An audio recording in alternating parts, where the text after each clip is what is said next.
बिस्मिल्लाहिर्रहमानिर्रहीम। अस्सलाम वालेकुम। मंठार न्यूज़ के नाज़रीन व सामीन, मैं हूं आपके साथ दिलबर हुसैन और आप देख रहे हैं मंठार न्यूज़। बंगला मंठार में बारिशों का सिलसिला जारी। आज मुसलसल चौथे रोज़ भी बारिश हो रही है। आपको लाइव मनाज़र दिखा रहे हैं मंठार न्यूज़ की स्क्रीन पर।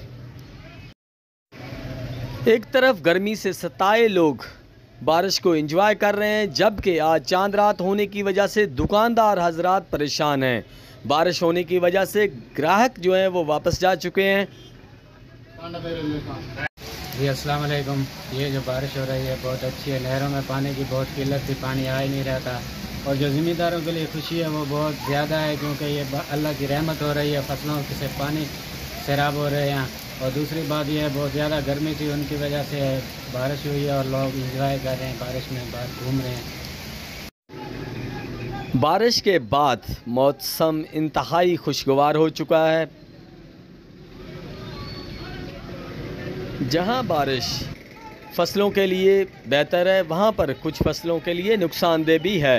हमारे साथ एक किसान मौजूद हैं, इनसे जानते हैं वो इस बारे में क्या कहते हैं। बिस्मिल्लाहिर्रहमानिर्रहीम। ये मौजूदा बारिशों से चुलस्तान में तो खुशहाली है कि लिहाजा मैदानी इलाकों में इन ज़्यादा बारिशें होने की वजह से फसलों का नुकसान होगा। कपास की फसल को खासकर बहुत ज़्यादा नुकसान होगा, इसमें गन्ने की फसल को सिर्फ फ़ायदा होगा।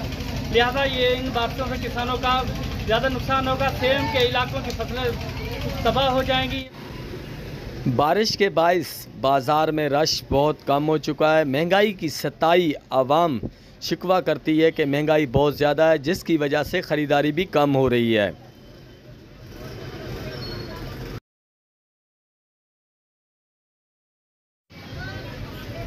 ईद कुर्बां पर गरीबों मसाकीन का ख्याल रखें, उनमें गोश्त बाँटें, खुशियाँ बाँटें और खुश रहें।